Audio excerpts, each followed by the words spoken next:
Well, welcome to Black History Conversations. I'm delighted that we're able to welcome Angharad Tomos, the author of a very special book.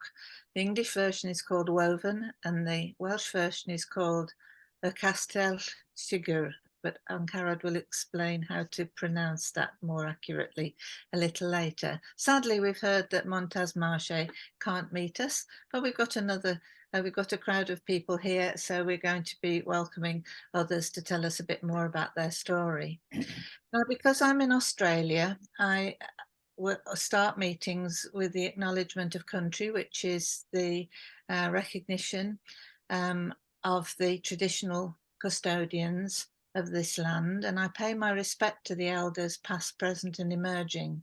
They hold the memories, the traditions and the culture of Aboriginal and Torres Strait Islander people across the nation. Now, yesterday was Australia Day, and I've been here in Australia on and off over the last 12 years and more. And each year I've seen a change in the way that this day is handled.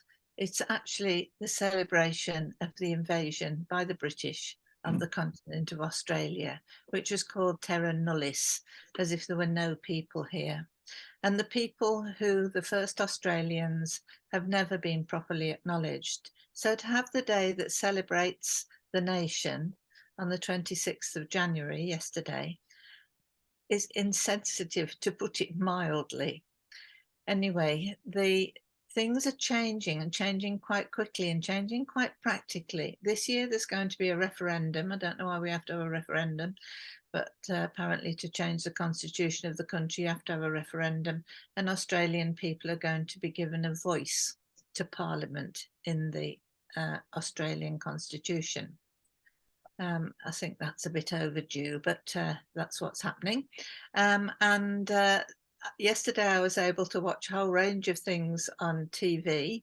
I didn't go out, I didn't take part in any Australia Day activities. There are citizenship ceremonies and various parades and different things of people celebrating how glad they are to be able to live in Australia, which is fine from their point of view because we have people here from many, many nations. But from the first Australians' point of view, this is Invasion Day. So across the continent, in all the different states, there have been marches and things. These aren't pictures from yesterday. I haven't got those all ready to show you, but I will share with you, and I think perhaps explain what's happening in some more detail. But it's fascinating, and it really reinforces also the fact that Black history is different in every different country that we're in. There are different issues, and one of the things I'm proud about is that with Black History Conversations, we've been able to look at some of these different Black histories and the different issues in different countries. So okay, welcome back to Black History Conversations. We're just talking about the fact that yesterday was the 26th of January, was Australia Day, or Invasion Day as it's known otherwise.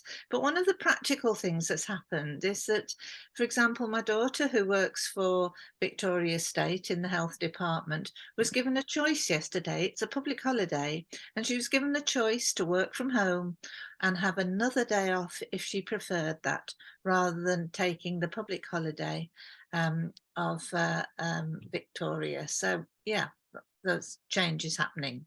So just wanted to also say that the campaigning by First Australians, Aboriginal people, Aboriginal and Torres Strait Islanders is the right way to refer to it.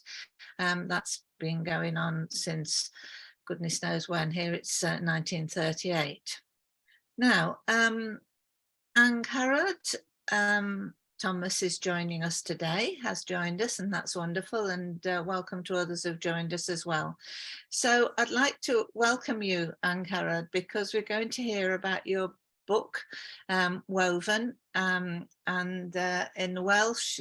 Angharad, can you say it for me, please? Y Castell Siwgr. Castell Siwgr. Thank you very much indeed. Now, quick summary here from the book, I think, or from one of the websites I found, saying that the book Woven, okay, which is the English version that I've read. So moving from Penrhyn Castle in Snowdonia in the 19th century to the harsh sugar plantations of Jamaica, this is a story of stark beauty and power, exploring greed, violence, and the struggle for the equality of freedom. There are two young girls on two continents, one lord with a hunger for profit. It's a shocking story of a slave girl and a servant maid, a ship and a castle, and suffering beyond imagination. This is a tortuous novel, and at this point I've got something in front of my screen and I can't manage to read that. A tortuous novel by experienced Welsh novelist Angharad Tomos, and the story takes us to Penrhyn's magnificent castle. And for those of you who don't know how magnificent Penrhyn Castle is, I suggest you look it up. Penrhyn Castle, North Wales. To the terrible plantations of Jamaica, where the family from Penrhyn Castle, the Pennant family, had their plantations, which created the wealth that was able to eventually create the castle and do all kinds of other things. So it's the lives of two young girls, Dorcas and Ebony, and it's a novel that attempts to get to grips with this shocking chapter in the history of mankind. It's an absolutely fantastic book. I said earlier, I read it in one sitting. It's written for the younger reader, so it's possible to do that. And for those of you who are Welsh speakers, I'm not sure if we've got anybody, but she does, Angharad discusses a book in Welsh I found on the internet, so that was great. So Angharad, it's an absolutely fascinating book, and I was honoured to see that the little contribution that I made to your research by providing a huge heap of books was recognised. Thank you very much indeed. Now, the book originally published in its format, a Castell Sugar. Say it again, Angharad. A Castell Sugar, which means the sugar castle. Yes, and you saw, I think, on the previous slide, you could see that it was, there was actually in the exhibition that you refer to, that was one of your inspirations to write the book, they actually created a castle out of sugar, a little castle, model castle. So it's an amazing book based in the early 1800s in Wales and Jamaica. Now, if I'm getting anything wrong in this, Angharad, you can come in, but I think it's perhaps useful to tell people what the book's about, so they'll then understand when we're talking about it. Thank you.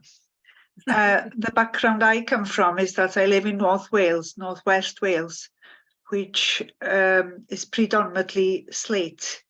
There's slate quarries all over the place, and that's how our villages were founded. Men had work in the quarries. So Penrhyn Quarry in Bethesda is the largest quarry in the world at one period. And the association I have, my mother came from Bethesda, and the association we have with the Penrhyn Castle, it's that they exploited the slate workers. Now that is a very common story and we all know it. And in 1900, they went on strike for 3 years, which was the longest strike by a trade union. So we associate Penrhyn family and Penrhyn Castle with exploitation, but the story of the slave connection, we did not know. We sort of guessed that there was some connection, but we didn't know. And that's why I was glad in 2019 that there was an exhibition in the castle exploring the links that the family had with Jamaica. And actually, I remember going there by myself. It's a National Trust property now. And I was really shocked. And I came out and I was so angry, and so I didn't know. I thought I must do something. And if I was a singer, maybe I'd have sang a song or completed the poem. But as I'm a writer, I thought I could put it in a book. So that was the beginning. So I read everything I could about Richard Pennant, and I I didn't like the man at all, so I didn't want to write about him. And he was Chief Justice of Jamaica in the 17th century, had very close association. He owned much of Jamaica. So I let it be for a while. And then I heard Chris Evans giving a talk about the Welsh cloth, which was actually a Welsh connection, that the people of Mid Wales made the cloth that was the clothes of soldiers and enslaved people. So I thought, well, shall I go around it in a different way? Because I didn't have any interest in the lords themselves. Why wouldn't I go after the story of two ordinary girls, two 15-year-old girls? One is an enslaved woman in Jamaica, and the other one comes from a working class family making this cloth. So once I talked about the girls and the novel from their viewpoint, that got me interested. And I didn't know much about Jamaica. I didn't know much about the cloth. And that's where your help, Liz, came in the project, from wool to slate, yeah? From sheep to sugar. From sheep to sugar, yeah. So that was a great help, just getting the information and going to see Dolgella and learning slowly about the background. So actually, Lord Pennant doesn't appear in the story at all, but he's the connection between the slave girl in Jamaica and the maid in Penrhyn Castle. Right, that's just fascinating. Thank you for giving us that introduction to why you came to write the book. And what's really interesting is that you wanted to write about, not about the lords and ladies, but about the people whose lives were so dramatically affected by the links with the slave trade. And just to say, Angharad, so that you're aware, that yesterday I had a meeting with colleagues in Pennants, Jamaica, in Clarendon, Jamaica, and we also welcomed the solicitor, the legal representative of the Douglas Pennant Family Foundation, because they're going to provide funds for an infant department at Pennants Primary School in Jamaica. So I'll be telling you more about that later when we've got all the details sorted out. So it's interesting that there are different ways that telling this story is coming through. So I was fascinated because the book is in two distinct halves. There is no there are obvious links between the two halves of the book, but the first half of the book is about Dorcas. And Dorcas was the first,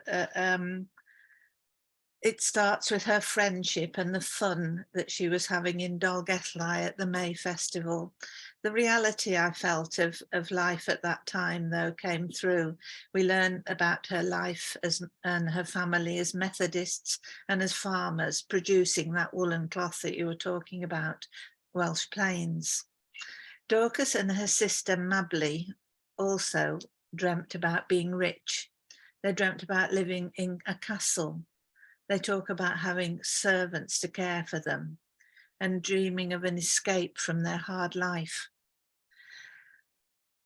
Then you help the readers learn about the use of the cloth, which was produced for soldiers and for slaves. It was actually called slave cloth in some contexts, and the implication of the drop in sales after the abolition of the transatlantic slave trade, when the market for cloth was really reduced. We also hear through Dorcas's story that she speaks about the abolitionists who come to the area and tell people what's happening and how cruel the slave trade is. But then everything changes for Dorcas, and she was sent into service, working as a maid for Lord Penrhyn at the castle in Bangor. And there her life, as you describe, is hellish. She has no escape. You help us to see her life there, but we'll never know what happens to her. This is historical fiction. Now, I'm fascinated. I wasn't a great reader of historical fiction until more recently, but when you discover how you can get much more of a feeling of the reality, I won't do too many spoilers, I hope, for people who are going to read the book, because it really, really goes into so much more detail about the story, and it doesn't mince its words. It was hellish. Some of the experiences that these two girls went through and experiences of others that they witnessed are horrendous. So Ebony's story follows. Ebony explains that this isn't a diary because she wasn't someone who could read and write herself.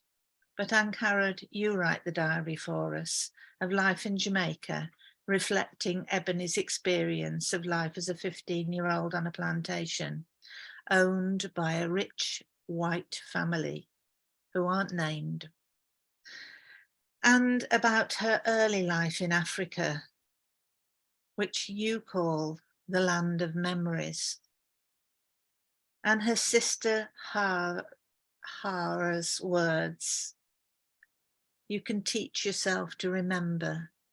And throughout Ebony's story, Ebony remembers and recalls. Then there was the time of what you call the nightmare, for 60 days on that ship, and losing her elder sister, Hara. Is she called Hara? I can't remember. Yes. Hara. Then life on the plantation, the mundane things like feeding the pigs, the awful hardship of cutting cane in the field. You share the stories of the resistance of enslaved Africans as well, the horror on those plantations. Your research is twisted into Ebony's story. The story of Joni Gonhart, I might ask you about that, because I'm interested to know if that's what that research is based on. The sexual exploitation that she and others endured. Heaven or hell, I've written here. The battle between us and them. Ebony reflects on the rough clothes that they wore and wondered if the people who produced them were slaves as well. And then you write of Ebony's sights of rebellion, thoughts of escape, and the horrendous punishments. And your research, I feel, really brings this to life in this book. It's not easy reading.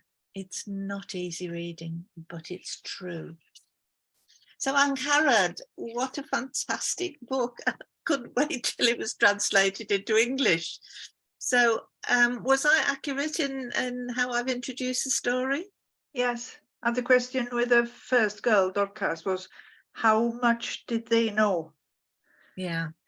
So I was discussing this with Chris, and he was actually saying, well, what choice did they have? That was their livelihood.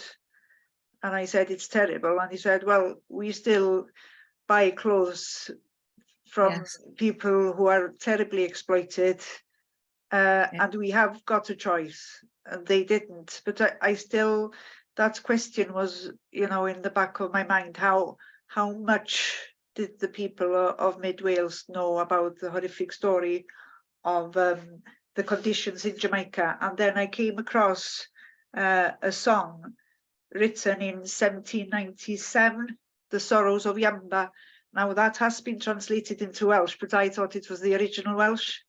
And somebody at university pointed out The Sorrows of Yamba were written or published by Hannah More in 1797.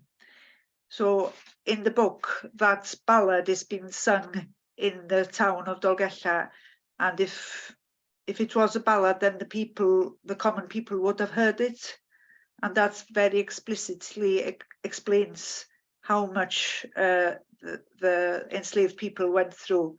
So there was a consciousness. Whether they could do something about it or not is another matter, but that proves that they were aware of why were they weaving this cloth and what it was used for. Angharad, was the Sorrow of Yamba written in Welsh, or would it have been translated into Welsh at that time? Translated. I thought when I was at near Penryn with you, you asked me to. I had a very old book, and you asked me to read it out. So I read it out and tried to translate it in my own words. But it was only about a year ago that I found out it was written originally in English. So that it's not a long piece in the book here, and I was just going to read it through because it really does say a lot and Yes. helps us to understand, because this wouldn't just apply in Wales, it would apply across Britain. Yeah. That in 1797, when the abolition movement was moving on, there was a lot of information. So I'll read it if that's okay. Cease, ye British sons of murder, cease from forging Afric's chain. Mock your Saviour's name no further, cease your savage lust of gain. Ye that boast ye rule the waves, and you only have to think about the Rule Britannia that everybody joins in with gusto, that we still sing. Bid no slave ship soil the sea, ye that never will be slaves. Bid poor Afric's hand be free, land be free. Where you gave to war its birth, where your traders fix their den, there go publish peace on earth, go proclaim goodwill to men. Where ye once have carried slaughter, vice and slavery and sin, seized on husband, wife and daughter, let the gospel enter in. So that was published by Hannah More in 1797 and was used extensively, and as you say, was translated into Welsh. So certainly the explorers who were visiting Wales at that time, like Aitken and Thomas Pennant, they wrote about and knew about the fact that ships were being built for the slave trade and wool was being woven for the slave trade. How interesting. So I think you've explained to us about how you came to create the story and why, and what you hope this book will achieve in especially at the moment when Robert Moore was talking and saying, you know, how important it is in Wales to take the opportunity of this moment. Do you think this book will be used in schools? Well, I'd be happy if it was, if it has been discussed, but my knowledge, you know, I'm over 60 and I thought I was well educated, but I never had this education in school. The only thing I can remember in my childhood was a presentation in our Sunday school on Martin Luther King. Otherwise, no education about racism at all. I found it very difficult to have information to write this book, apart from the books that I was lended to by you, which is shocking, really. So I began it before COVID, and the first place I went to was the Liverpool Museum of Slavery. But it's hard to believe now how difficult it was to get any kind of information. And we as Welsh people very often feel that we're inferior and that we have been exploited. But we must remember that there were Welsh slave owners. There's a very famous poet, Gronwy Owen. he owned slaves, and I think it's time for Welsh people to recognise this and to see that's Welsh people owned slaves. So yeah, Liverpool was the starting point, and we consider Liverpool to a great extent as an important town for Welsh people, and 90% of the slaves were going through Liverpool, and the Welsh surnames, many Welsh surnames in Jamaica. So I think it's time for the Welsh to recognise this part of our history. So it was an education for myself, and my fear with the novel when I started in 2019, it was too far back for people to relate to, and then after the murder of George Floyd, it became a worldwide issue. So I felt sometimes, what rights do I have as a white person to write such a novel? But I thought there aren't many books, and all I had to do was try and think, how would I, at 15 years old, I had to imagine what they went through, and human nature is the same, all over the world. So trying to put myself in those conditions that Ebony and Dorcas had to go through. And then I had learned that, the ships were taking people from Africa, but I didn't really understand what that meant. We just heard that these ships were carrying people over to Jamaica to actually read, how they came and just took people away and separated family and killed people. It was an education in itself. And then we tend to say, and then they landed in countries in America without really learning, day by day what they went through. And after George Floyd, I was able to do a course online on conditions of enslaved people, but before it was very difficult to get hold of information. So I hope the Welsh Government is looking at this matter and getting more books and getting information out to the schools, because that's where you want to learn about racism, really. Well, certainly. And we have Professor Charlotte Williams, who's been leading a lot of the work that the Welsh Government's done. She's been and spoken to us about what's going on, and we're trying to keep up to speed with it, because it is quite different from the way things are moving forward in England, and different again from Scotland. It is really quite special, and all credit to the campaigners in Wales who've really pushed this ahead. Angharad, at the very end of the book, you write a section, an afterword reflection, and you say that as a white person, you're fully aware that you might not be the first choice to write about slavery, and you acknowledge this, but in attempting to write about it, you hope that many others will do so in the future. Racism runs deep in our society, as you say, and the first step is to recognise this. If this novel will be a way of starting a discussion about racism, it will achieve something. So I think in saying that and saying what you've done, full respect for you, because it is a difficult field, but it's about allies. It's about us all working together and challenging together, because it's white people's problem in not understanding. It's the challenges that our Black colleagues face of overt racism. And it's interesting, your reflections as well about how Welsh people feel about things.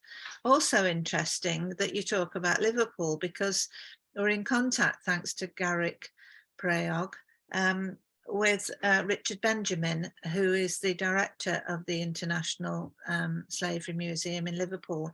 And he's going to come and speak with us, because one of the things I feel quite strongly about, and Robert, you were reflecting on this as well, is that the understanding of how North Wales is so closely connected with Liverpool, and closely connected mainly because of the trade in those years when, it was part of the area, which I can't remember the term for the hinterland, the area that supplied the ships and things. And I'm sure Robert, you could say a whole lot more about this, but just at the moment, just to say that Richard Benjamin is going to come and speak, and that's a project I'd be really interested in following up, is the links between North Wales and Liverpool and the history of that. And I know Robert Neuren have done some work on that before. Bunmi has also put in the chat. I'll just photograph the poem and send it to you, Bunmi. And she says, thank you for writing the book, Angharad. She asks, where can she get the English version? Well, it is available on Amazon. It's available on all sorts of other platforms, but internationally, Bunmi is in Canada, so it might be easier to access it from Canada. And Bunmi has a wonderful Pan-African program that she has been working on for several years now, and she may well be interested in contacting you, Angharad. Now, I've asked a few questions, but I wonder if there are questions or comments that others would like to make.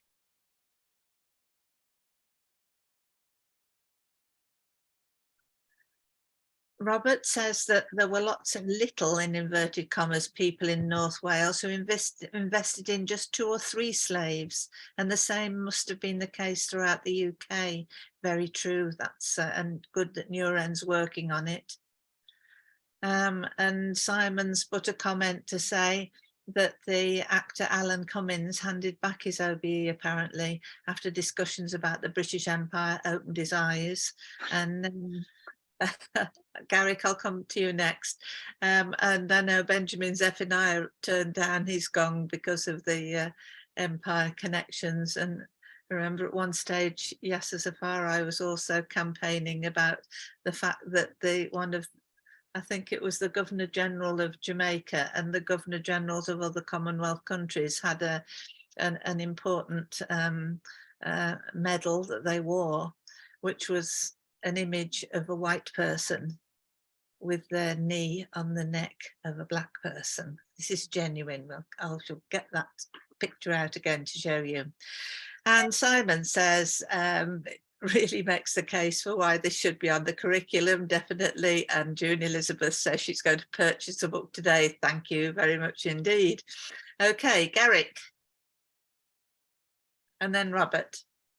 Yes, just listening to those extracts from the book and the fact that, you know, this information is now available, which is it's great, because these conversations we're having, we are literally, bringing the untold to be told. And, often that is the case. A lot of Black history is buried and forgotten. And, many people don't want to bring it to life. And I think these opportunity of bringing, these things to life is really a great learning for all of us. But the issue around the curriculum is a massive issue. We've been struggling with this for many, many years, from the 70s through the 80s, etc. Just trying to get a more balanced curriculum. And we still haven't got a balanced curriculum. And whatever you learn in school around Black history is really a hit and miss according to the individual teacher that may have a little bit of knowledge, etc. There is nothing that they're trained to deliver. So that is the reality. And the fact of the matter is that a child can go through their entire educational life, from nursery to primary to secondary to further education, and don't really learn anything about anything outside Eurocentric education. And, it's a shame. And when people arrive at university and start to mix with people they've never seen before, have not spoken to before, it's a big issue, and some not able to manage that or navigate through that situation. So I think, publication such as these, bringing, real life story to the public is a great thing, and to be commended. But also, we continue to fight to get more information in mainstream. And the reality is that, I don't think it will ever be in mainstream, but we got to continue to do what we can to, influence change. And we should never stop doing that. So I think, these conversations are really important, because after these conversations, you can go away, you can leave this session today, but you can have another conversation elsewhere about this conversation you've had today. So literally what you're doing, you're spreading the conversation far and wide. Thank you very much indeed, Garrick. That's so true. Do you want to come back on that, Angharad? Well, I totally agree with every word you said. In my novel, I had to make the decision, I was writing it for 14 to 15-year-olds, and I had to make the decision. As you say, it's difficult to read the diary of one of those slave owners. It's so terrible. But I decided, if it's true, then young people want to know. They want the truth. And, reading it isn't as hard as living through it. And the two girls in the book are the same age as them. But regarding, it's very difficult to get it through mainstream education. And I agree with you, maybe it'll never be mainstream. But when I was 15, I wanted to know the things that weren't mainstream. So my son, he's not interested in, he's 19 and he wasn't interested in the academic side, but he learned a lot through music, and there's so much for young people to learn history through rap music, or that's an alternative thing, which, if I get depressed with the education system, I always remember, there are other ways of getting young people's attention. But we've all got to learn, haven't we? And the diaries of Thomas Thistlewood that you refer to are really, truly shocking. And if people haven't read those, then they gave you information on some of the hellish moments that you include in your book. I'm just going to before Robert, I come back to you.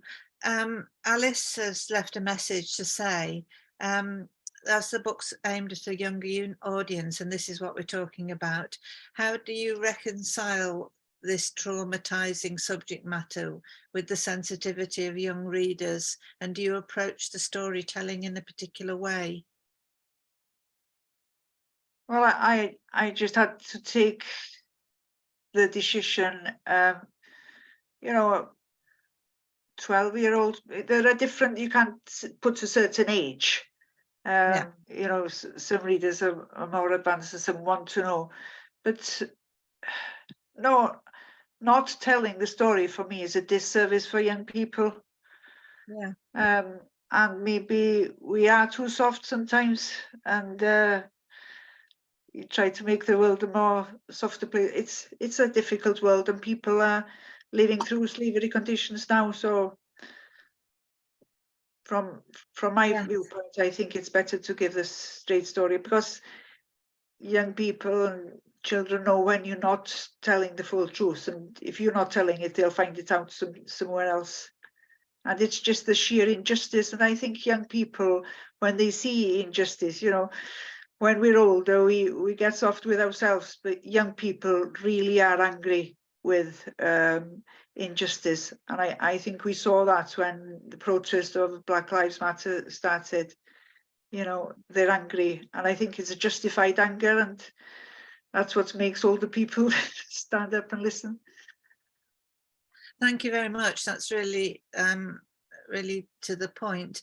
When you consider that our young people have been brought up on horrible histories, they know there are lots of horrible things in history, but on horrible histories, I don't think they've ever approached rape or any of the abuse that you rightly recognise was a part of life for young women in these circumstances, and for other enslaved people.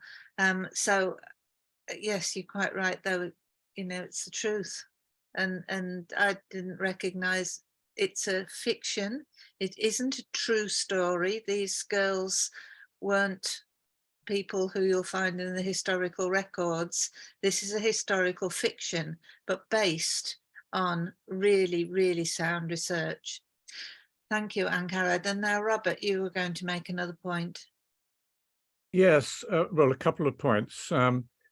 First of all, I mean, just in response to Garrick's contribution, I, being a very ancient citizen, can remember being in primary school when we celebrated Empire Day, and we all marched around the playground with flags of the British Empire.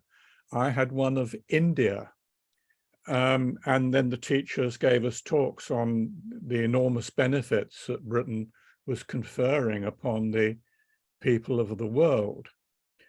And I remember on a school outing, we were in the booking hall of Piccadilly Circus Underground Station.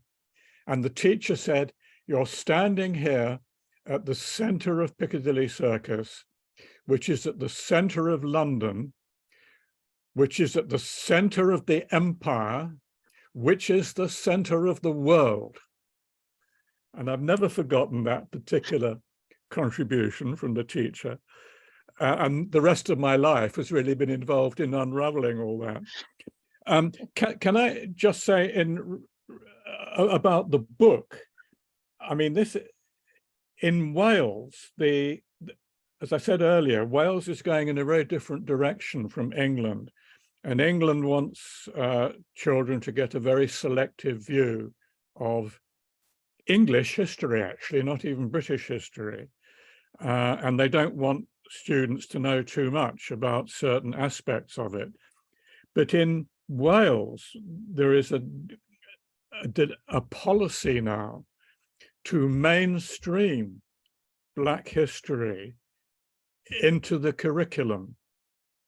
Only just beginning, and we'd have to see how it goes. However, it's one of the things that we really lack in trying to do this is Welsh language material. And this is particularly a problem in North Wales. So that brings me on to my main point, which is to say how great it is to hear that there is something in Welsh as well as in English.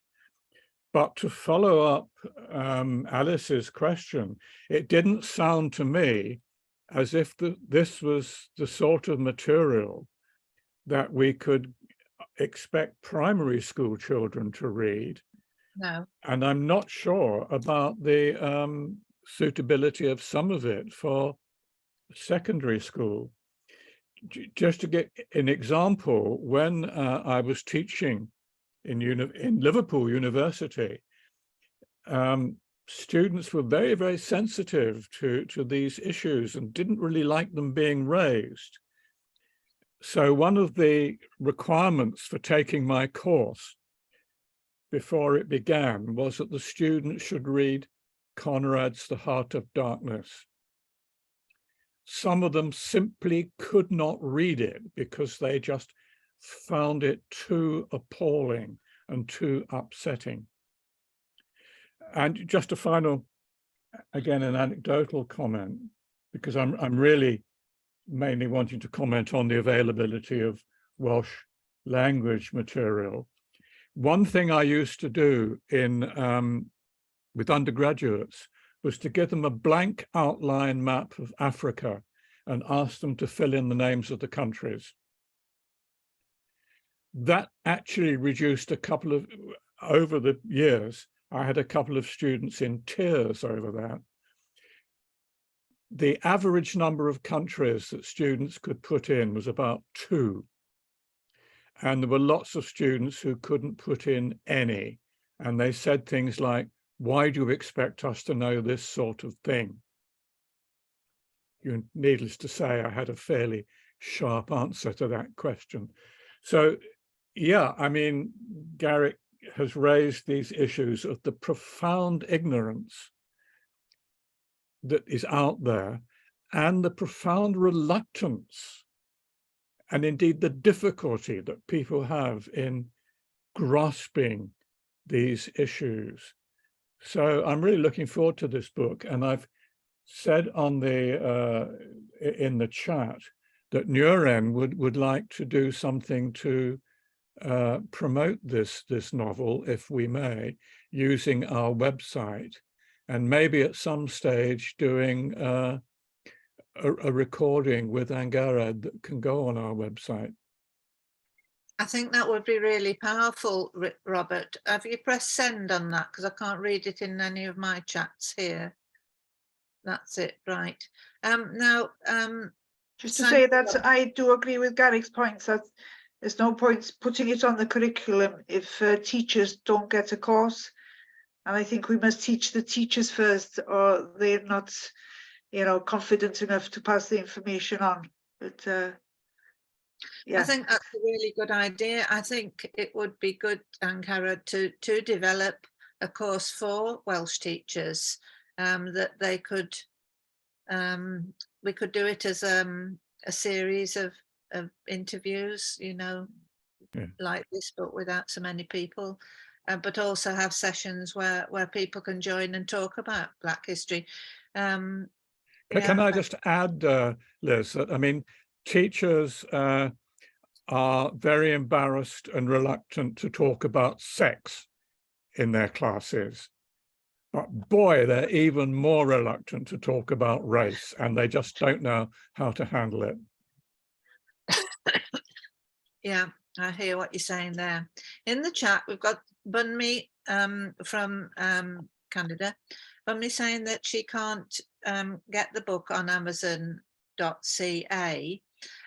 So I wonder, Angharad, I think Bunmi wants to invite you to speak on her Pan-African series about the book. So maybe it would be possible for you to send her a copy. yeah, send me her address and. Yeah, okay. So, but or if it isn't not in Amazon, I'm not shedding too much tears, you know, asking in independent bookshops and they'll get hold of it. Absolutely, yeah. So, yeah, if necessary, then you know, we can sort that out. But I agree, it's not the best option for you or whatever, and we need to support independent bookshops, make sure they've got good materials. Right, okay then. So Bunmi, if you're there, please will you send your address details via the chat, please, or to me on email, and I'll pass them on to Angharad. That would be really lovely. Thank you very much indeed. I'll send it to you by email, Liz. Thanks. Okay. Okay. Sorry, who was that coming in then? Okay, so Angharad, that's brilliant. So I think we'd like to invite, I'd like to invite you back again, Angharad, when we've got some response from teachers and others to see, you know, how best these stories of these two fictional characters, but they really bring the whole thing to life. Thank you so much, Angharad. Diolch yn fawr. Diolch yn fawr. Is there anything you wanted to add, Angharad? No, just saying, you know, we need more and more books.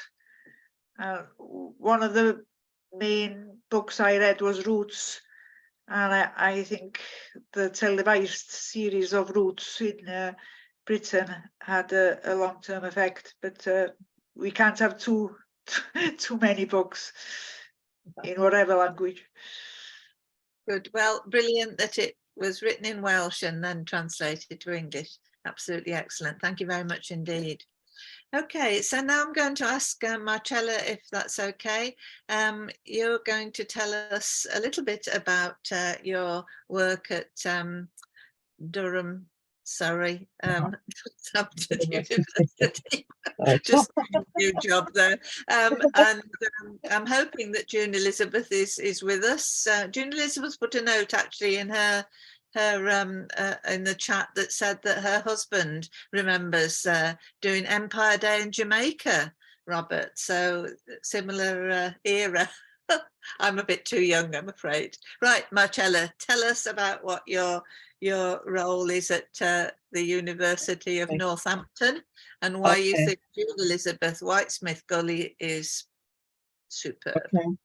Well, I'm not sure how much time I have, so if you give me a little bit of idea, because I do have some slides, but I'm not sure if this is the time to do that kind of presentation. Oh, right, okay.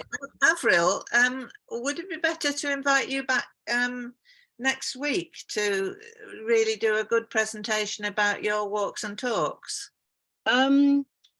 I need to check my diary, but I should be able to. But I won't perhaps be too long, so to give space to Avril, because I think there's a bit of an overlap in some respects, in terms of, I think it'd be good for me to start and then hand over to Avril. No, I'll tell you what, I can't do next week Friday because I'm in another meeting at this time. All so do your thing and I'll come in the week after.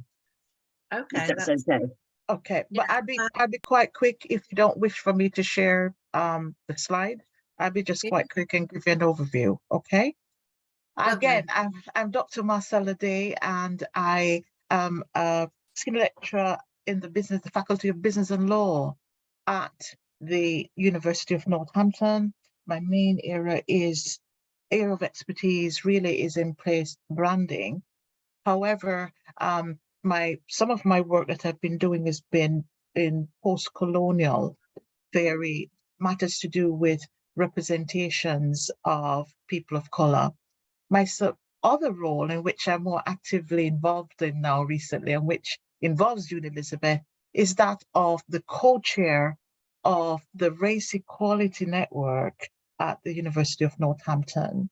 We have named ourselves GEM, which stands for Global Ethnic Majority. And I think ostensibly when the group was set up by the university, I think we were invited to be part of that process. And I think in some respects, they perhaps saw us as fulfilling their obligatory kind of institutional obligations of having staff networks. And I think in some respects, it was a tick box exercise. However, for us, we saw this as an opportunity for us to really enact our aspirations, for those of us who are academics, as scholar activists, and for those in the professional classes as well, and the professional grades as well at university. It was also an opportunity for them to become more actively involved in structural and systemic issues of racism within the institution. And so we embarked on, I think it was a bit of a shake-up, for the university at the time, because they had made a decision that we were not going to pursue as an institution the Race Equality Charter as an exercise. They weren't going for that. So we felt that there perhaps was a need for us to really be activists in trying to encourage them and to show them the value of really committing in a substantial way in terms of resources and time to the addressing this issue of systemic structural problems of racism, particularly since, like many other higher education institutions, we were also recording data that shows the significant degree award gap between students of color and those of other ethnicities. So we embarked on a program. First of all, we started with a conference which really kicked off after 2019, 2020, with the murder of George Floyd, where we launched a conference online at the time, which was Black in the Ivory. And with Black in the Ivory, we engaged with academics from North America, as well as locally. We then reprised it the next year, and the third year we just had last year, 2022, during Black History Month, we had a conference known as Colloquium of Female Professors of Color. And we're invited different female professors because we noted that, yes, there have been some marginal increments of numbers going up for male professors, but it's a considerable gap for female professors of color. I think in terms of Black female professors, I think nationally, at last count just yesterday, it was only 55 that we have here in the United Kingdom. So one of our efforts really was that whilst we would focus on our issues in respect to race inequalities or disparities within the institution or within the academy, we were also seeing what's our relevance as a staff network with the wider community, the local community. And so we started to think of ways in which we could continue to raise awareness and also see how we could play a positive role in terms of engaging the community. And so that's when we launched in our second year the Black in the Ivory Awards celebration, where we recognized local people of color for the work that they did. So in keeping with the theme of the colloquium of female professors of color, we then had, on the same day, we had a conference in the morning, then in the evening, we had the phenomenal women of color in Northampton, of which June Elizabeth was one of our 8 awardees. Here we recognized women who were involved in human rights, people such as June Elizabeth for work in race, anti-racism, as well as entrepreneurs and so on. So we are continuing that kind of what we say is activism, which, to adopt the words of Professor Rex Nettleford, one of his earlier works, that he, his book, which was Inward Stretch and Outward Reach. So we kind of adopted that as a kind of values and approach to how we're doing. So while we want to have an inward stretch in terms of our organizational impact, we also want to have an outward reach to the wider community. So leading on that now, the latest thing that we did, one of the things we did last year, and this ties in with my own research and disciplinary work, was starting a participatory action research exercise or appreciative inquiry with respect to developing a Black Heritage walk or tour.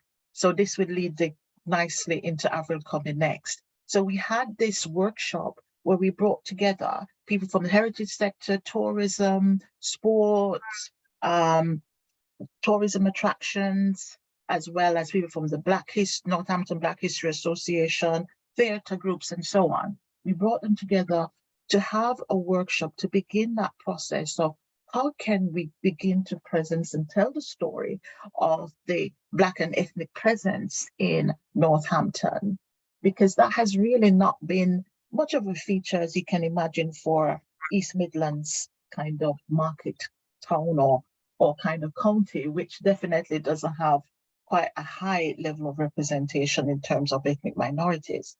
So we started that process and got quite a bit of traction from that. And we're now hoping to really demonstrate that in a practical way, seizing on the opportunity of Windrush 75 to have a Northampton Windrush at 75 celebration tour, and as June Elizabeth told me, drive, because some of the elders are not able to walk as far as before. So we're really open now to use this year as an opportunity, pulling on many of the archives that we have. We have had projects in the past of projects in the past in relation to gathering the memories and the stories of the Windrush generation in the local county. So we're going to see how we can put that together. I'm part of an association of the Black Heritage Association, which is led by Gary Stewart and Alyssa Dunkley. That's based in Birmingham. They came over to Northampton, and we have begun that process of seeing how we could work together to draw on their expertise as people who actually have Black heritage tours, to see how we can recreate that for this place. So hearing of Avril's work, I think has been very, very timely for me and very, very interesting for me to see that, you know, we have someone who is already in that business. We're hoping to develop a similar kind of product and experience as a teaching resource, and hopefully perhaps in the future to scale it up to become a real meaningful or real pull for people of other for the Black community to enjoy this experience of a Black heritage tour of Northampton in the future.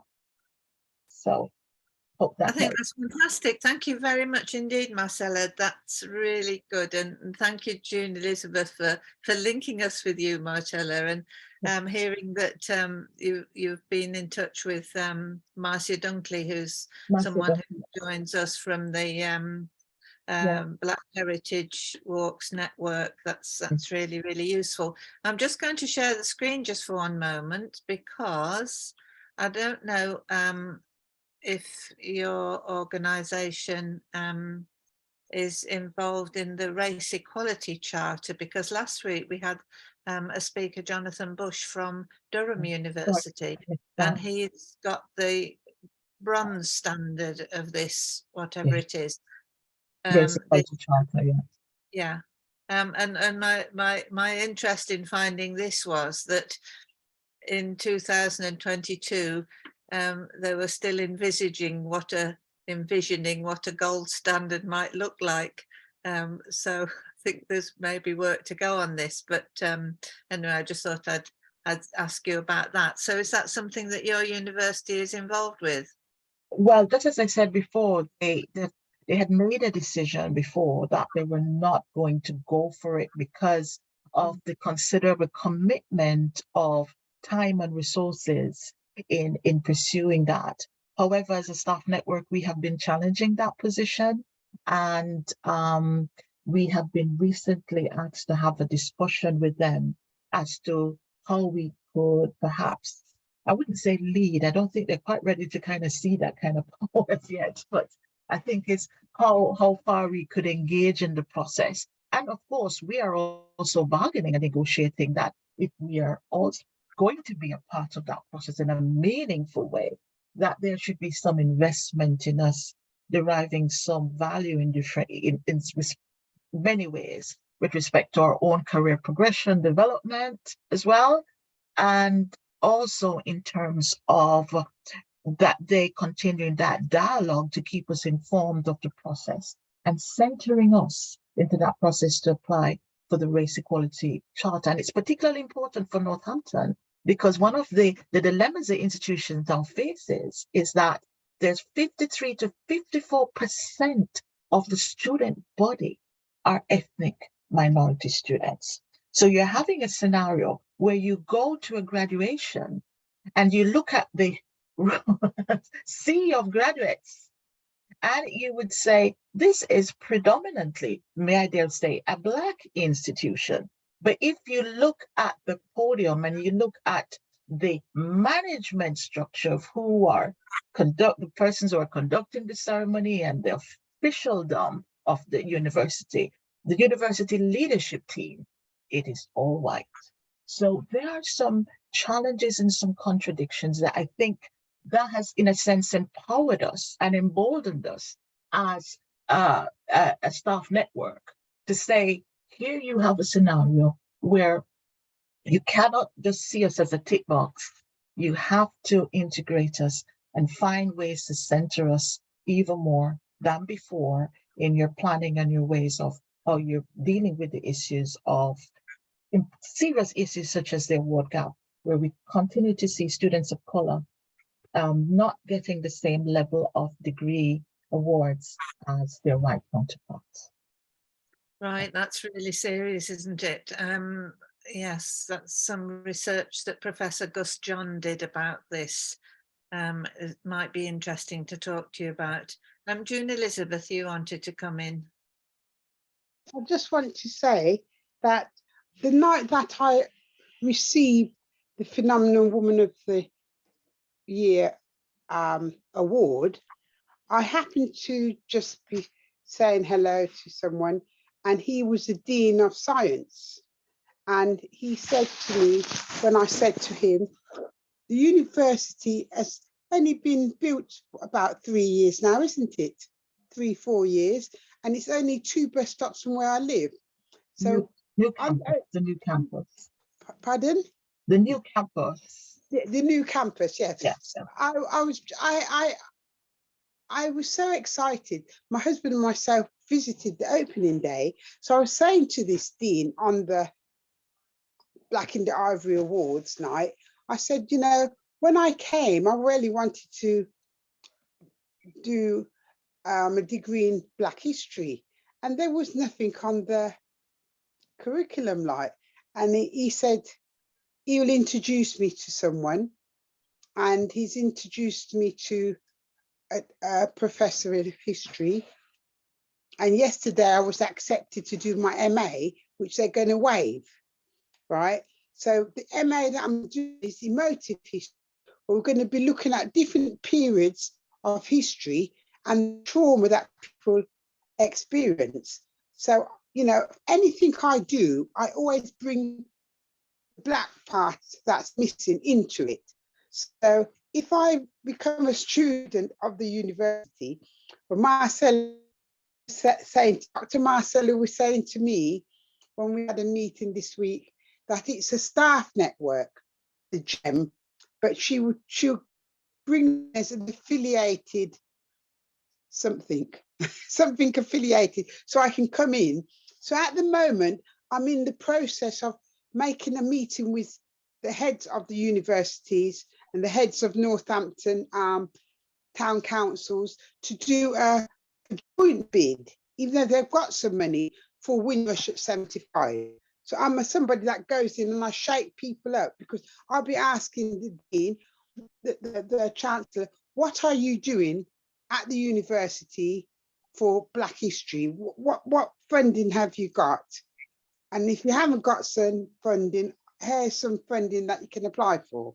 So that's the follow-up. And I said to Marcel that I've met Marcia Dunkley on this platform. And last year I said to her, I've got to meet up with her because I'm planning to do a Black History Walk in Northampton, being the first Black girl born here, right? And then she said to me, you know what, I came to Northampton last week and I met Dr. Marcia Day. So there you have it. So then when I was talking to Marcia, that's what she's going to do. So I think it's great, you know. Wonderful. Just tip your screen a little bit so we can see your glorious happy face and say congratulations on getting onto your MA. Then that's absolutely brilliant. And this is, oh, thank you. I'm in Australia, not you, Elizabeth. I should be hanging upside down from the ceiling. All right, thanks very much then. That's brilliant. Okay. And thanks very much, Marcella. That was really, really interesting to hear what you're doing, because when I'm writing up about what we do with Black History Conversations, I say we have researchers, academic researchers and community researchers. And here we've had a discussion about bringing the two together. And that was really interesting to hear what you're practically doing. Right, Garrett, your turn. And then we're going to whiz on to Avril and ask her to tell us a bit about her walks, because I think that would be of interest to Marcella. Thank you. Yes. Just what Marcella just mentioned, a couple of things about leadership, particularly around higher education leadership.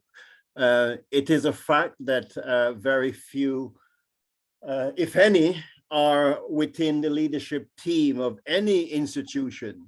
That is the case. About 10 years ago, I attended a leadership program, and on that program, I think it was mentioned only three individuals in the whole of the UK that were director of further education college, only three.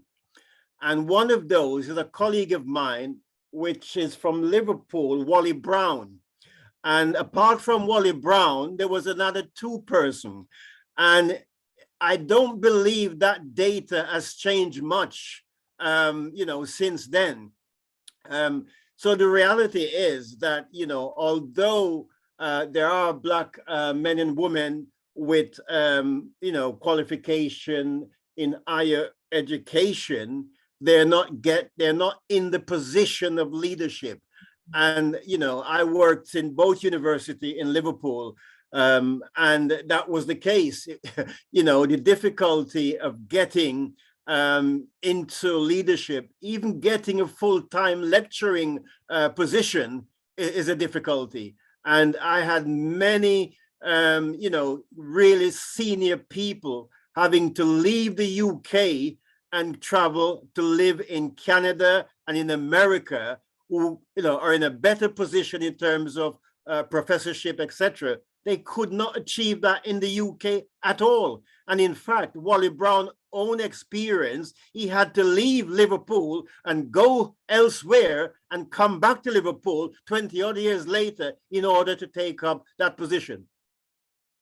That's fantastic to hear about Wally Brown again. I worked at Bilston Community College, and way back before 2000, we managed to achieve the remarkable position of having a staff team that represented the different groups in our community accurately, and that was outstanding.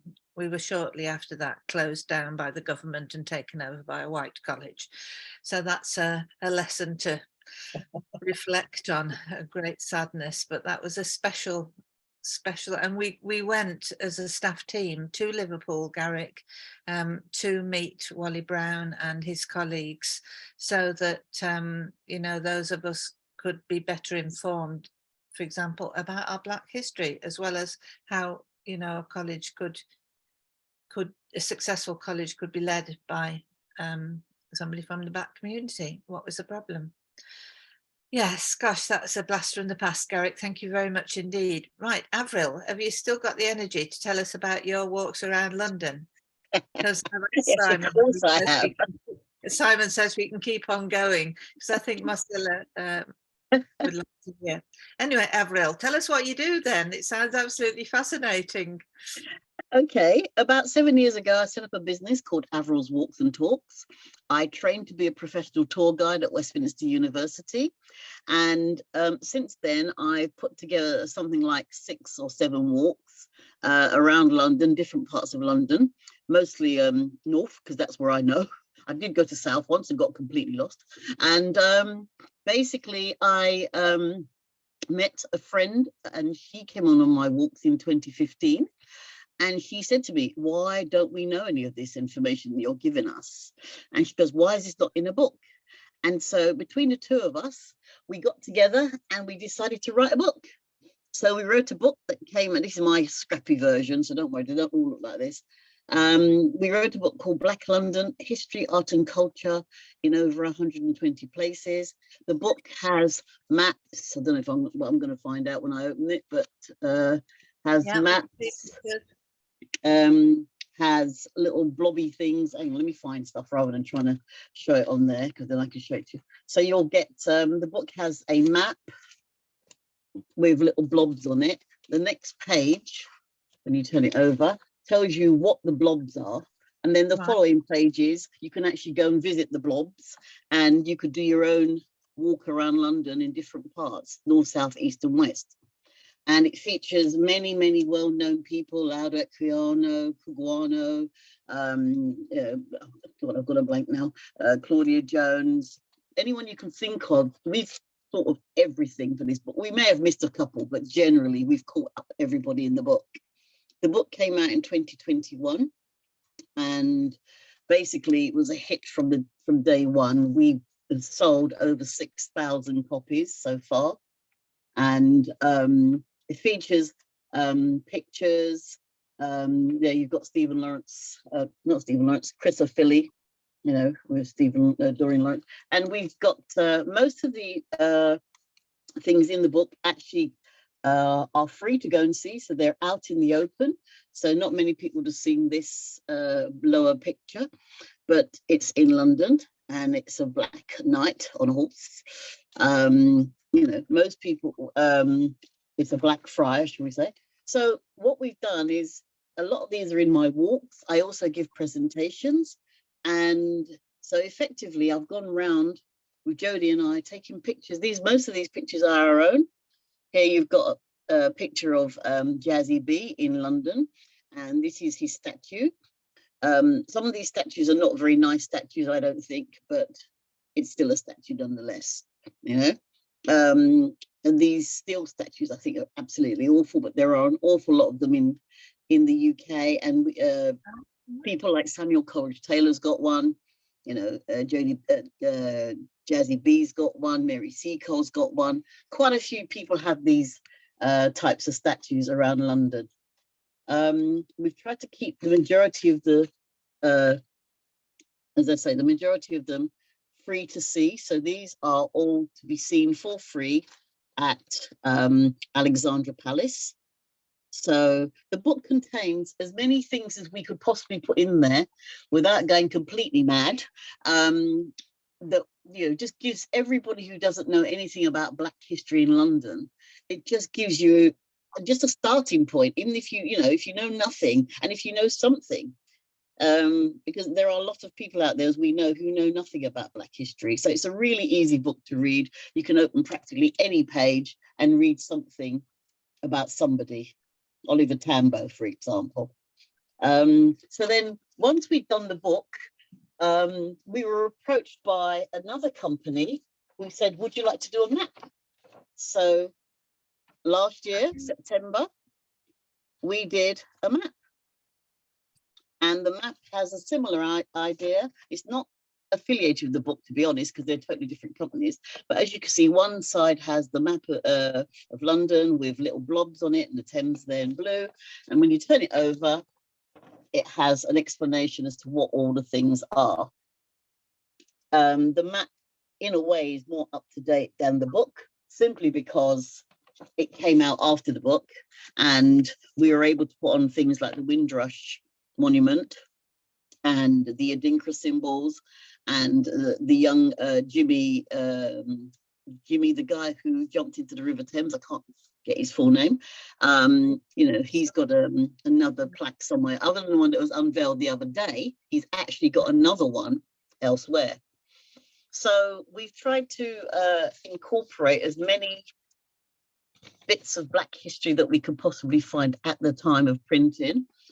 We've worked with a company called Blue Crow on this, and this one took us 3 months. The book took 3 years. So right. Just show me the map again, William. Just show me the map again. Yep, hold on. That side is the side with the actual map laid out. So you'll get all the little blobs, and then you can go and visit the blobs by turning it over, and it tells you what the blobs are and where they all are.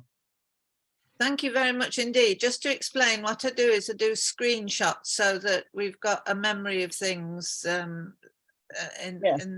we're looking at producing PowerPoint presentations about, yeah, I do those as well. Local areas. You do that as well.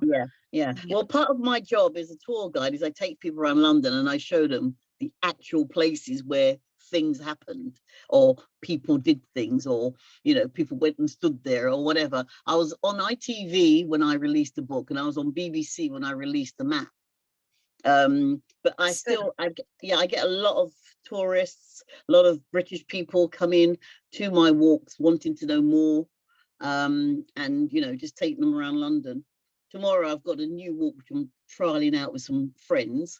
It's the Black History of Covent Garden. Right. That should be quite interesting. But I always try my walks out first, just in case, people can give you feedback and you can change them up. So yeah, I really enjoy doing it. I do it all year round, but majority of it is in the summer. I take children. The book that we wrote was actually aimed at children, but we found that more adults were reading it than children because it was really easy to read. I think there's an issue at the moment. There are obviously those folks who can read heavy text, but there are those of us who find it a lot easier to read. Well, that's what we. That's why we. We're so used to be able to read things quickly on the screen. Now I've got some messages here in the chat to say that Bunmi Olisan from Canada, Dr. Bunmi Olisan, she's ordered her copy of Black London and says she's going to use it next time she's in London. Well, I think she needs to contact you and yes, I mean they can get it from my website. I set it on my website and I'll sign it for people if they buy it off my website. What's your website? www. Yeah. Avrils, don't forget the S, AVRILS, Avrils, Walks and Talks. And the and is AND, not an ampersand. .co.uk. And .co.uk. I'll write it down there. Walks and Talks. Yeah. I love the idea of walks and talks. Avrils walks and talks.co.uk. Yeah, and I take a lot of people around, a lot of Americans,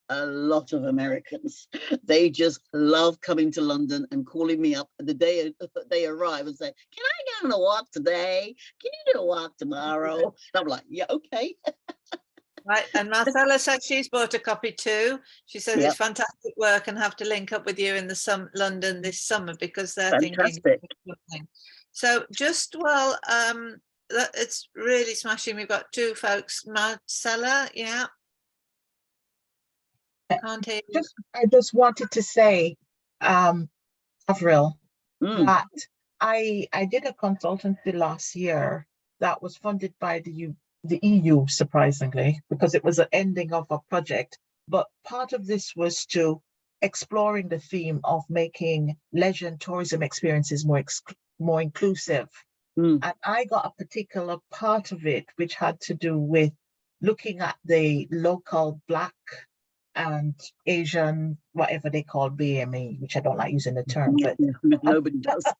Using the term. But my thing was looking at what I call ethnic domestic tourism. I produced, which is a problem, a 40,000 word report on it, but 40, almost a thesis. I guess we're an academic, we just write. But part of it involved interviews I did all during the time of COVID with local British people of color, asking them what have been their experiences going on holidays, what are the things they're looking for. I was then invited to visit to give a presentation to visit Britain about this work. And I linked, at that time, there were as well officials who were based, or marketing, I should say, practitioners with Visit Britain, based in the United States, who came in on my presentation. And one of the things they were saying was that, and my research found that as well, there is absolutely, almost as though people of color, and you would see that if I'd shared the slides, you would have seen that, people of color are seen as practically invisible. There is not, in the sense of as marketing strategy, to encourage people of color to experience the UK in terms of local holidays. And one of the things is that we're not catered to, we're not seen as a actionable market that can yield sufficient, money. And also the fact that just in recent times, we have products such as yours that are coming in now to really cater to the needs. Because as you say, the Afro-American market coming to the UK are looking for these kinds of specialist experiences. They want to see themselves presenced. Yeah. And you would be amazed. It is still a big argument and debate to even say to Visit Britain, listen, you need to be doing this particular kind of marketing. They market to people with disabilities. They have a program for LGBTQI, but nothing to do with ethnic groups. So it would be great if I could link with you, because there is tremendous opportunity to really continue to build a case so we can put more pressure on organizations such as Visit Britain. Don't ignore the people of color who live in this country, please. Yeah, and I also work with Muslim history tours. You know, they put tours on specifically for Muslims of Great Britain, and again, they struggle, you know, to get through to people that Visit Britain. Right. Well, I think it's really important. I remember talking with the Welsh Tourist Board when I'm in the UK. I'm based in Wales normally, and whether what they could do. But we have a situation in the part of North Wales where we were based, and this goes back to Angharad's talk. And I wanted to say then, but our university, University of Bangor, not only does it not do Black history, but it doesn't take any interest at all in having this phenomenal history on its doorstep. So that'll be an interesting one to follow up at some stage. That all sounds brilliant to me, Avril, and so much interest. Garrick wants to speak, and I think Bunmi. Garrick, could you bear with me? Because Bunmi put her hand up. Bunmi? No, I was just agreeing with everything Marcella said. And then I've just put in the chat how excited I am to find out about Avril's book. I've been visiting London, the UK, since I was 16. I had no idea that you could have such a culturally rich tour of London. I can't wait to go on one. Thanks for this session and for doing the book and for the work everybody here is doing. I really enjoyed listening to everybody speak today. Thank you. Thank you, Bunmi. It's been a smashing session, and Pan-African, say it to me, Bunmi, it's late here. Sankova Pan-African, what's the next word? Sankova Pan-African series. Sankova Pan-African series. I'll put it in the chat box. Very, very well worth looking up there. Bunmi has some super speakers and some really interesting presentations from, and Bunmi in her own right is an author, so that's lovely. So it'll be interesting to get your comments back on Angharad's book as well. That's great. Okay, Garrick, over to you. Just 2 points, Liz. Just listening to Avril walk and talk in London, that model, I think, can work in any city. And I'm thinking, what about North Wales? Perfect. Yes. Yeah. And the second point. You mean for me to do one in North Wales? No. I wouldn't mind. For somebody in North Wales to actually do one and create a walk, you know, based on the same principle, because that format, we do it in Liverpool, but that format can work anywhere, you know. That's right. So that's the first thing. And maybe I know you mentioned in your talk about Claudia Jones, but Claudia Jones just been given the blue plaque. So you know, on your walk you will come across a new plaque dedicated to her work. So that's just been agreed this week. Yeah. That's right. I can't cover the whole of London yet, so I do as best as I can, but I do cover the City of London, the Black Statues of Westminster. I do Tottenham, Islington, Hyde Park, Covent Garden, Alexandra Palace. So I do quite a few. All right, so thanks to Simon who sent this to me earlier, so I'll put it on the PowerPoint. This is in Hampton Court, which presumably is in London. An interesting other blue plaque, but not the one we were just talking about. So Princess Sophia Duleep Singh. And Hampton Court does have, you know, history of, you know, shall we John say, Blank. John Blank. You know, a rich British history, Hampton Court. Henry? Yes, yeah. John Blank. Yeah. I'm actually working with Adi Solanki, who did a play about John Blank and put it on at Hampton Court a few years ago. And I'm now working with her to do something with Phyllis Wheatley. Oh, right, great. I've written a children's book about her. Phyllis Whitley. There you go.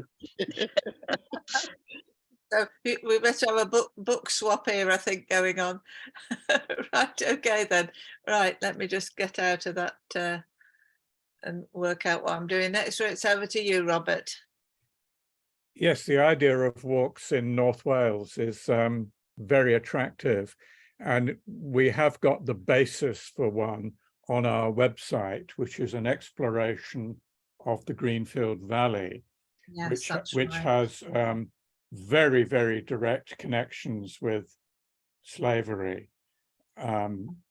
including making the manillas for which slaves were purchased, and making equipment for the sugar plantations, etc. However, I mean, I'm many years ago a Londoner, and I was South London, so I always got lost in the north. But in terms of walks, if you imagine trying to do a cultural walk in Kent and Sussex, you know, I mean, we are dealing with enormous distances. You can't just walk from one place to another in North Wales. So we would have to put, and this is why I want to look at the work that Avril and others are talking about, because I think our walks would be very local, and you could really only do one at a time. I mean, in London, you can walk around. I know there are Jewish walks and others. You can walk around and see different sites, different places, and different people. But in North Wales, you know, you have to get in a coach and drive 30 miles to the next site. I think we ought to be working much more on that and seeing how we can condense some of this into more manageable proportions. I think what you're saying, Robert, is really right. And I think what's fascinating to me is that I'd like to buy the book on Black London because it looks so readable. And I think, Avril, I could read it and I could learn from just reading it and seeing the pictures and the illustrations. Okay, you know, when I get to the UK next, I might be able to come on a walk, but not everybody's going to be able to walk around all of your areas. So I think that whole idea of it being presenting as a book, and that's something, Robert, that we could perhaps look at in North Wales, and then people can go on their own trips around. But places like the Greenfield Valley, you could certainly do a walk there, I'm sure. That would be interesting. And say, I'm in Penrhyn Castle and Bangor, I mean, but again, even that area, it's too big. It's too big to walk. Essentially, you couldn't even walk down the drive to Penrhyn Castle. There are bus tours that you can hire a little coach and take people around. You know, a coach that holds, I don't know, 6, for example, or 10 or whatever, and just bus them around and get to your next spot, do your tour. Get them back on the bus, go to the next spot if necessary, if it's that far, and just do it like that. I mean, you know, that you've got to find a way around these things, and that's basically what you do. Really possible. And I think your map and your book and your ideas of the walks and we've got to be creative, haven't we? But it's such a valuable thing. I'm so sorry that Marcia Dunkley's not with us from the Black Heritage Walks Network, because I know she's really keen to pick up on things. Now we have just to say, Penrhyn Castle is a whole day visit. Right. This is true. That's a walk. Yeah, just to say that there are also cycling walks as such, but they're on cycles. So again, you could do that. You know, a friend of mine, she wants to set up cycling walks. Yes, it's really interesting. It just depends on the place, doesn't it? and I'm going to show you something in a minute. But Bunmi, you've got your hand up, I think, so she's lost. Yeah, and I'm really very excited about this Black London book, and I'm just thinking, yeah, is there a way to get schools involved? Because I can just imagine teenagers, young people, getting excited about, this is a way for them to do history without actually sitting down in class to learn it. It's a brilliant concept. I take a lot of schools, universities, colleges around London a lot. Americans love coming to London. I've got another load, but in the next few weeks, I've got something like 10 bookings for Americans alone. Yeah, but British kids too. I mean, British London kids too, but I'm kids. saying just British kids tend not to like doing tours in the winter. So what happens is they book me up for the summer and I'm totally booked. But for the winter, it's usually the Americans who are coming over on holiday and they're loving it. They're absolutely loving it. And the other thing that I do, I have an affiliate in France. So people who are coming here, going to France, I will give them the French people's details and they do Black History Walks there as well. Super. That is fascinating. Yes, we've been looking at other countries' Black history stories, other European countries as well. That's fascinating. Thank you very much indeed. Right, I've got a message from Garrick who says he's going to run open bus tours with audio for Wales. That's fine, Garrick. I'll take you up on that one. Lovely, Robert. You'll be in touch with Garrick to hear about his plans. Yeah. Robert? Yes, so, I mean, that's a very good idea, because listening to Avril and others from metropolitan areas, you have a thing called public transport. Trying to get around North Wales by bus is a nightmare. We just don't have that kind of facility. So if we could organize some tours with hired transport, that would be brilliant. And by the way, I said that Penrhyn Castle is a whole day visit because I'm not talking about walking, I'm talking about being in the castle and seeing what there is to see. But yeah, I mean, Garrick and I think, are going to be talking about some of these activities soon. Yeah, can I just say, Garrick and Robert, you two live in the same place, I presume, Wales. Just a Garrick, quick Same location. I'm only 15 miles away from North Wales. Okay, just a quick bit of advice from a seasoned person. One of the worst things is audio tours. Oh, right. As a person who's a live guide, when you do an audio tour, generally you've gone past the thing and the audio will kick in. And then they're talking about the thing on your left and you're thinking, what thing on my left? Or, so I would prefer it if you did a live guide, because it's easier then to keep the speed going, to keep the interest going.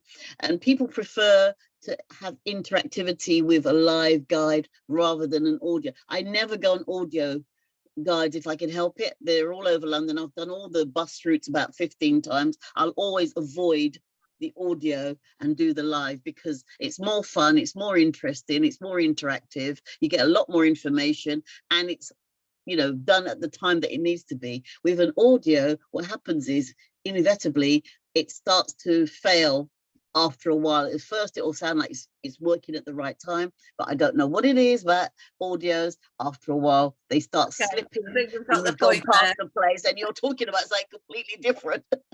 Okay, then, right. Well, I think one thing to do with Penrhyn Castle is that we actually need to have a Black History tour, Black History talk and walk for Penrhyn Castle. And we have had, with our North Wales Jamaica Society, Robert, we've had the National Trust person speak to us, and Marcia and her team are talking to Penrhyn Castle because they do guided tours, but they have guides in each room.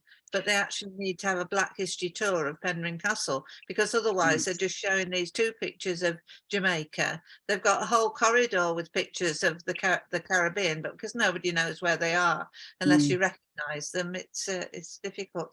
Now I'm just going to ask you for just 5 minutes to show something that I'd like your advice on. So here we go. Let me try and get the right thing up. Right, okay. So what I've been looking at and sharing with colleagues is exploring the threads of Black history in our local history stories.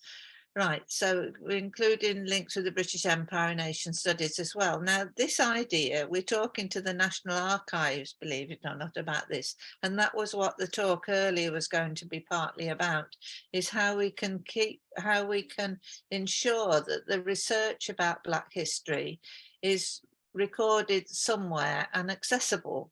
Now, in England, I'm not talking about Britain, I'm talking about England. In England, there's some sort of database where all the local histories of every county of England is accessible. This is just general local history. This isn't Black history.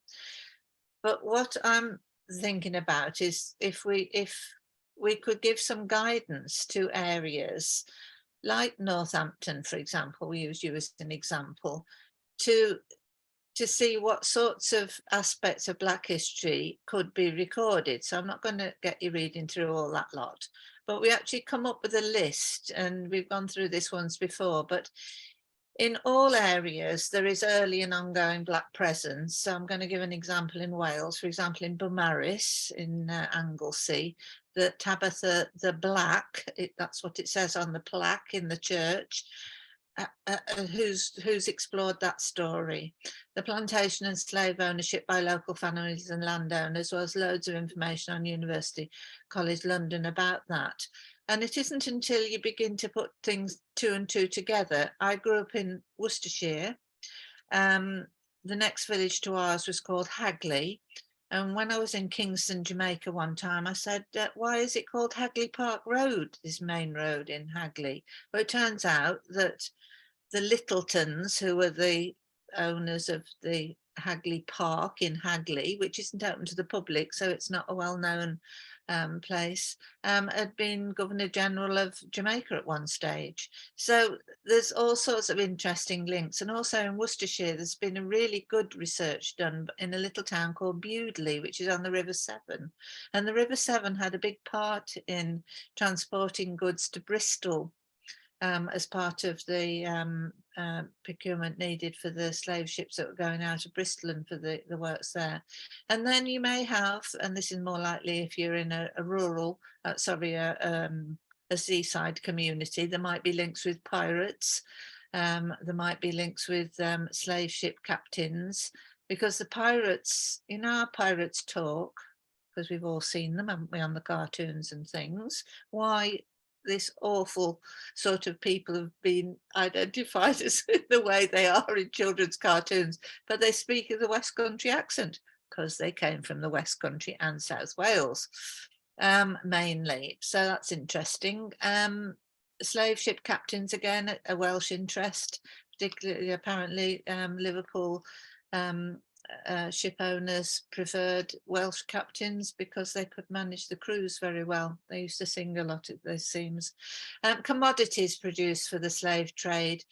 We had a speaker talking to us about gunpowder. That was fascinating. Gunpowder can only be produced in areas that are away from populations because of the danger of the production. So it was interesting to know, because there's no point in having all these guns and cannons if you haven't got any gunpowder to go in them. So that was the sort of thing that might be a rural area. Receipt of commodities from the plantations and the trade from South Asia, how that was processed. And it's interesting, again, I speak because I've done more research on Wales and other parts of the UK, that the ships used to come from Liverpool delivering goods to, for example, Anglesey, and then Anglesey had got a system of distributing these goods around the island. Never mind about inland North Wales. Then there are local people with roles in the colonies and the plantations. I spoke about the Littleton family. Henry Morgan from South Wales, again, my interests. Then missionaries and armed services dispatched to the colonies. There's lots of stories there, particularly perhaps to think about India and Pakistan, the Southeast Asian dispatches, and even as long ago as my uncle was one of these people who was dispatched, but it wouldn't be a story of black people from the UK, it'd be a story of white people going out to other countries. And last week we had this interesting talk about Trevor Noah's book, Born a Crime, to help us to be more informed about the stories in South Africa, for example, when there would have been a lot of missionaries going out. Then links with the service people, and I'm hoping that I can't remember his second name, but his first name's Howard. What's his name? Somebody who's done all the work on Why We Are Here. No volunteers with his name anyway. So he's done a lot of work on that. Then the contribution of the Windrush generations, including people coming to the UK from across Commonwealth countries, not just might think of as people coming from the Caribbean, but other folks who've come in terms of the contribution of Black people across the UK. Then the Black History links about things that are stolen. TV is very interesting over here in Australia. We've had a whole series on what the British stole. That's what it's called, what the British stole. And each week they look at something else that the British stole from somewhere else in the world and tell the story. We also have the series on why everybody hates the English. It's quite an interesting, the British, interesting program that's been shown over here. Anyway, okay, so museums, stately homes, etc. And then check if the name of your town or village is used in other parts of the world and find out why this is. Why is there a place over here called Beaumaris? Might not have anything to do with Black history, but in some cases it will have something to do with empire building or colonialization or whatever. And then we came up last week with street names and pub names, which also can tell stories, different stories. And then we've got a sort of list of places that people might want to. But we thought if we put together some sort of a pack that would help people, for example, I think Garrick said something about, do this with North Wales. Well, yes, we could. The places that I'm interested in piloting this are in the Black Country, which happens to be where I lived for a long time in Wolverhampton. The area there is called the Black Country because of its industrialisation, and we don't think there is a Black Country Black History Society, and that would be really interesting to look at the history there, because there's been work done on Birmingham, but we don't think there's been focus on the Black Country. And also Worcestershire is my other interest. So I'm thinking of if we could pilot that, but it might be useful to folks. For example, I don't know, in Northampton, you've probably thought of all those ideas, but it's a sort of checklist for beginners who perhaps haven't looked at their local Black history before.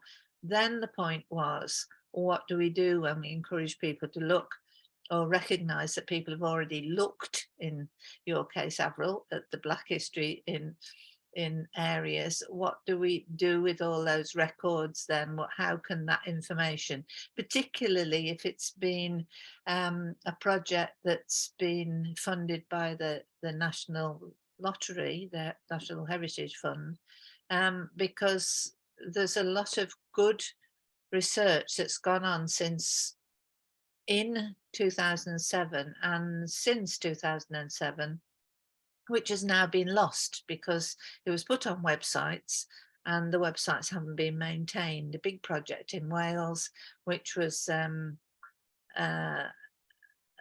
project on Bittersweet, a brilliant project, very, very well funded in 2007, but now there is no record of all the wonderful stuff they found out. Researching gardens in Wales, that was an interesting point, and we could put that on our list as well. So I've spoken then about that, which is one of the themes that we're going to be following through, because gradually I think Black History Conversations is going to pick up a few projects and we'll manage them through this. One of the projects is the Windrush, with the Windrush Allies Network. And we're going to be doing, I think, 5 sessions in the next season about that. And we're also in this season going to do a special session, but because it's 1:45 in the morning, I forgot what it is. Okay, right. Anything else, anybody? Thank you very much for hanging on to let me share that information. Okay. Right, well, I think we'll wrap it up then and say thank you very much, everybody who's been involved. We can chat some more afterwards, but if you wrap up the recording, please, Simon.